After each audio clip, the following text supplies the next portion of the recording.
একদা এক শান্ত গ্রামে বাস করত একটি চালাক ছাগল। সে ছিল খুব বুদ্ধিমান ও শান্ত স্বভাবের। গ্রামের পাশে ছিল এক গভীর বন। গ্রামের পশুরা প্রায়ই সেখানে খাবারের খোঁজে যেত। কিন্তু হঠাৎ একদিন সেই বনে দেখা দিল এক লোভী বাঘ। সে প্রতিদিন গ্রামে এসে গরু-ছাগল শিকার করার চেষ্টা করত। এতে করে গোটা গ্রামে ছড়িয়ে পড়ল আতঙ্ক। মানুষ ও পশুরা বনে যাওয়া বন্ধ করে দিল।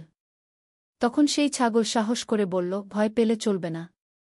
আমাদের বুদ্ধি দিয়ে বাঘকে ঠকাতে হবে। সে একটি সাহসী পরিকল্পনা করল। পরদিন সে একা বনের দিকে রওনা দিল। গ্রামের সবাই অবাক হয়ে তাকিয়ে দেখল। বনের মাঝপথে হঠাৎ বাঘ এসে তার পথ আটকাল। কিন্তু ছাগল একটুও ভয় পেল না।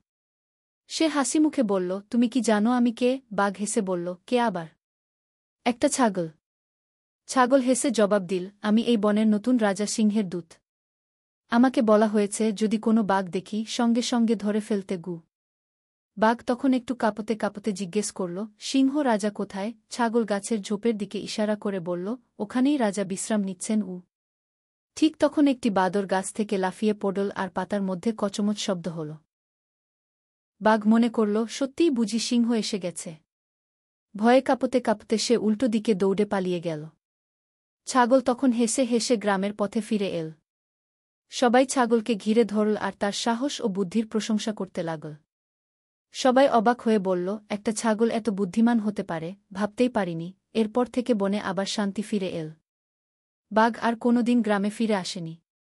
সে ভেবেছিল এই বনে সত্যিই কোনো সিংহ রাজা আছে কি, তাই সে আর কখনো সেই অঞ্চলে পা রাখেনি।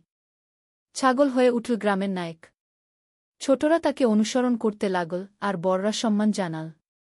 গল্পের শেষে ছাগল বলল, শক্তি বড় কথা নয়, বুদ্ধিই সব।